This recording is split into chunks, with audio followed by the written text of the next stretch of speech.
Teachers, I'm here to show you how to use the new features in ClassDojo. So for those of you who are new to ClassDojo, this is for you. And those of you who have been using ClassDojo but are just a little afraid of the new features, or you didn't even know there were new features, I'm here to show you how to use them. First of all, the main behavior tracking has not changed. All of those features stay the same. You have all the tools, you can take attendance, and you can still track positive or negative behaviors for your students. So that's all there still, but they have really upped their game in the usefulness in communication and content sharing to the parents. So I'd like to share that with you. We're going to focus on class stories and portfolios. Let's just look at the class story really quick. Class story to me is the most fun because you can kind of post anything you want to share with all the parents at one time. And so it would be the equivalent of a private news feed or a private Facebook feed of what's going on in your class. Now, I only have my students once a week, so in all my classes, I try to post at least one thing when I meet with them, just so the parents have something to see and the kids can talk about with their parents. So this was a picture I took of this activity and I shared it with all my parents, even though this was just one group of students that did it, because I'm hoping it will inspire other kids to do the same activity. And I always put a little caption with it, but I also can share things that students did. I'll at Smash. This is using Pic Collage with several pictures of one of the activities we did. Or I showed them when we did Kahoot and we were doing quizzes in there, and I wanted to share that with the parents.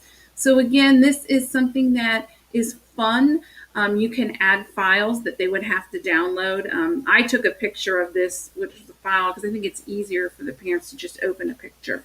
So once you post it, it goes out to the parents, and you can see how many parents viewed it and how many liked it.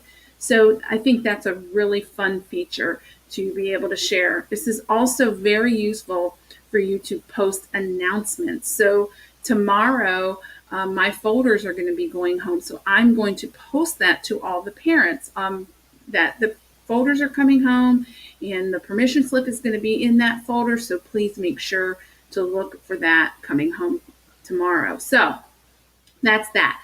So the really great feature are the portfolios, and it's exactly what it sounds like. The students will have their own digital portfolio of their work. And I have made a portfolio for myself, so I put myself in as a student, and I'm going to show you what these are. So right away, when you see all posts, it's just me because I don't have any of my students' work up here. So I'm the pretend student. And you can see these little notification signals, and that means that somebody has submitted work, and work cannot get posted into a portfolio until the teacher approves it. And once it is posted in portfolio, the parents can see it, right? So the parents will be able to see anything you approve. So what are some of the things I have here? Well, I just wanted to start my own journal, so I, on my own, logged in, and I went ahead and posted this to my journal, and my teacher approved it, so my parents saw it, and it is in my portfolio for me to view. But these are a little bit different, okay? So these are activities that I created, the teacher created, and this is such a great addition. There are other platforms that allow teachers to create activities and work for kids, but they don't have the behavior tracking, which a lot of teachers love. So I'm so happy that ClassDojo has started this in their platform.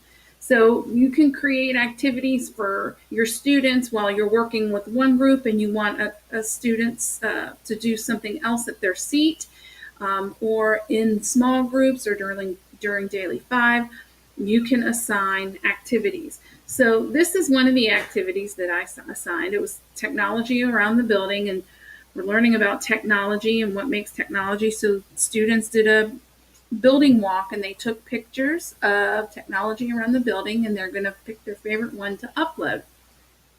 This is mine, and my teacher looks at it and she sees what I've done, and you can take pictures, you can draw, you can see that you could put text on it. So I did a little bit of everything just so you could see that, and I haven't approved it yet.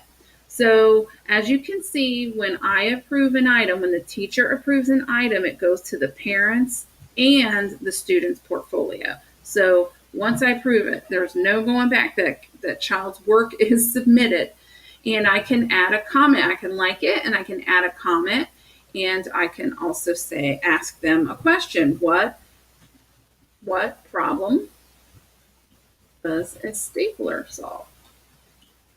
So maybe I want them to think more about that. The parents are going to see that, and so maybe it'll ignite a discussion at home. So now it is approved. So when Lisa logs back into her portfolio, she's going to see that.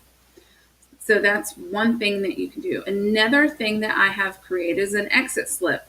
And so this has not been approved yet. So again, I click on it and I can see that this is an exit slip that a student did not complete because she is missing one new learning. So I would approve that, but I would definitely add a comment that you left out one new learning. So how hard is it to create these activities? It's not hard at all. As you can see right here, this is what it looks like after you have created it and you log in. But how do you create it? It's right here, and you can pick what you want the students to do. Do you want them to write something or take a photo?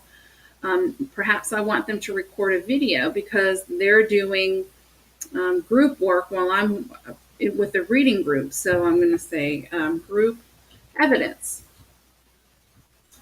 Record your group's work, and just maybe discuss how you came up with your answer. So, I mean, of course, it could be anything. So once you assign it to the class, when the students log in, and my students log in with the QR code, they will go to their portfolio because that's where all the assignments live. And they will just complete the task, they will submit it, and voila, it is done. So I hope you see how quick and easy it is to do all of these things, and it really increases the communication and probably builds better relationships between you and the parents and the students and the school in general. So I hope you will take advantage of these new features in ClassDojo.